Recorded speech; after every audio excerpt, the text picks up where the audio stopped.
ಕಾಂಗ್ರೆಸ್ನಲ್ಲಿ ನೋವು, ಆತಂಕ, ಆಸೆ ಇದ್ಯಾವುದು ತಪ್ಪಲ್ಲ.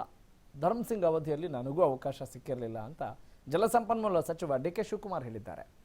ರಮೇಶ್ ಜಾರಕಿಹೊಳಿ ರಾಜೀನಾಮೆ ವಿಚಾರಕ್ಕೆ ಸಂಬಂಧಪಟ್ಟಂತೆ ಮಾತನಾಡಿದಂಥ ಡಿಕೆಶಿ, ಸಿದ್ದರಾಮಯ್ಯ ಅವಧಿಯಲ್ಲಿ 7 ತಿಂಗಳು ನನಗೇನೂ ಸಿಕ್ಕಿರಲಿಲ್ಲ, ಆಗ ನನ್ನ ಪರವಾಗಿ ಮಾತನಾಡೋಕ್ಕೆ ಯಾರೂ ಇರಲಿಲ್ಲ. ನಂತರ ಸಿದ್ದರಾಮಯ್ಯ ಕರೆದು ಮಂತ್ರಿ ಮಾಡಿದರು.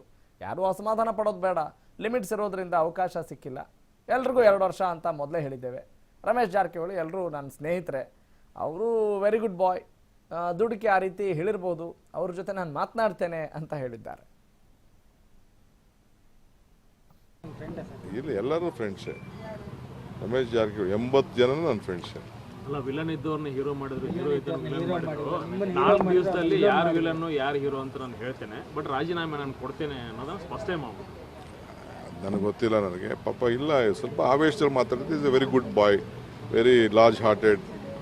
ಪಾಪ ಇಲ್ಲ, ಏನು ಸಮಸ್ಯೆ ಇಲ್ಲ, ಅವರು ಸ್ವಲ್ಪ ನಾನು ಮಾತಾಡ್ತೀನಿ. ಇಲ್ಲಿ ಎಲ್ಲರೂ ಫ್ರೆಂಡ್ಸೇ. ರಮೇಶ್ ಜಾರಕಿಹೊಳಿ 80 ಜನ ನನ್ನ ಫ್ರೆಂಡ್ಸೇ. ಅಲ್ಲ, ವಿಲನ್ ಇದ್ದವ್ರನ್ನ ಹೀರೋ ಮಾಡಿದ್ರು, ಹೀರೋ ಇದ್ದವ್ರನ್ನ ವಿಲನ್ ಮಾಡಿದ್ರು. 4 ದಿವಸದಲ್ಲಿ ಯಾರು ವಿಲನ್ನು ಯಾರು ಹೀರೋ ಅಂತ ನಾನು ಹೇಳ್ತೇನೆ, ಬಟ್ ರಾಜೀನಾಮೆ ನಾನು ಕೊಡ್ತೇನೆ ಅನ್ನೋದನ್ನ ಸ್ಪಷ್ಟ ಮಾಡ್ಬೋದು. ನನಗೆ ಗೊತ್ತಿಲ್ಲ, ನನಗೆ ಪಾಪ ಇಲ್ಲ, ಸ್ವಲ್ಪ ಆವೇಶದಲ್ಲಿ ಮಾತಾಡ್ತಿದ್ದೆ. ಇಸ್ ಎ ವೆರಿ ಗುಡ್ ಬಾಯ್. ಪಾರ್ಟಿಲಿ ಗೆದ್ದವರೆಲ್ಲ ಕಾಂಗ್ರೆಸ್ ಪಾರ್ಟಿಗೆ ಎಲ್ಲ ಶಿಸ್ತಿನ ಸಿಪಾಯಿಗಳು.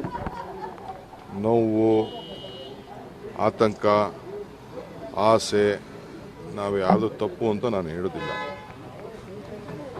ಈಗ ನನಗೂ ಧರ್ಮಸಿಂಗ್ ಕಾಲದಲ್ಲಿ ನನ್ನ ಮಂತ್ರಿಯಿಂದ ಈಚೆ ಇಟ್ಟರು.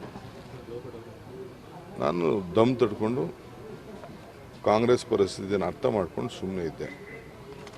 7 ತಿಂಗಳು 8 ತಿಂಗಳು ಸಿದ್ದರಾಮಯ್ಯ ಕಾಲದಲ್ಲಿ ನನ್ನ ಈಚೆ ಇಟ್ಟಿದ್ದು. ನಾನು ದಮ್ ತಡ್ಕೊಂಡು ಸುಮ್ಮನೆ ಇದ್ದೆ. ಯಾರೂ ನನ್ನ ಪರ ಯಾರೂ ಉಸಿರೆತ್ತಲಿಲ್ಲ. ನನ್ನ ಪರ ಮಾತಾಡೋಕ್ಕೆ ಯಾರಿಗೂ ಧೈರ್ಯ ಇರಲಿಲ್ಲ, ಯಾರೂ ಸಪೋರ್ಟು ಮಾಡಲಿಲ್ಲ. ಆದರೂ ನಾನು ಪಕ್ಷದ ಒಬ್ಬ ನಿಷ್ಠಾ ಕಾರ್ಯಕರ್ತ ಇದ್ದೀನಿ. ನನಗೆ ಅದಾದ ಮೇಲೆ ಕರೆದು ಮಂತ್ರಿ ಮಾಡಿದ್ದಾರೆ. ಸಿದ್ದರಾಮಯ್ಯನವ್ರು ಕರೆದೇ ಮಂತ್ರಿ ಮಾಡಿದ್ರು, ಹೈಕಮಾಂಡೇ ಮಂತ್ರಿ ಮಾಡಿಸಿದ್ರು, ಎಲ್ಲ ಮಾಡಿದ್ದಾರೆ. ಸೊ ಅದರಿಂದ ನಾನು ನನ್ನ ಫ್ರೆಂಡ್ಸ್ ರಿಕ್ವೆಸ್ಟ್ ಮಾಡ್ಕೊಳ್ಳೋದು, ಪಾರ್ಟಿಗೋಸ್ಕರ ನಾವೆಲ್ಲ ಯಾವ ತ್ಯಾಗಕ್ಕೂ ಬೇಕಾದ್ರೆ ಸಿದ್ಧವಾಗಿದ್ದೀವಿ. ಎಲ್ಲ ಶಿಸ್ತಿನ ಸಿಪಾಯಿಗಳು. ನೋವು, ಆತಂಕ, ಆಸೆ ನಾವು ಯಾವುದು ತಪ್ಪು ಅಂತ ನಾನು ಹೇಳೋದಿಲ್ಲ. ಈಗ ನನಗೂ ಧರ್ಮಸಿಂಗ್ ಕಾಲದಲ್ಲಿ ನನ್ನ ಮಂತ್ರಿಯಿಂದ ಈಚೆ ಇಟ್ಟರು.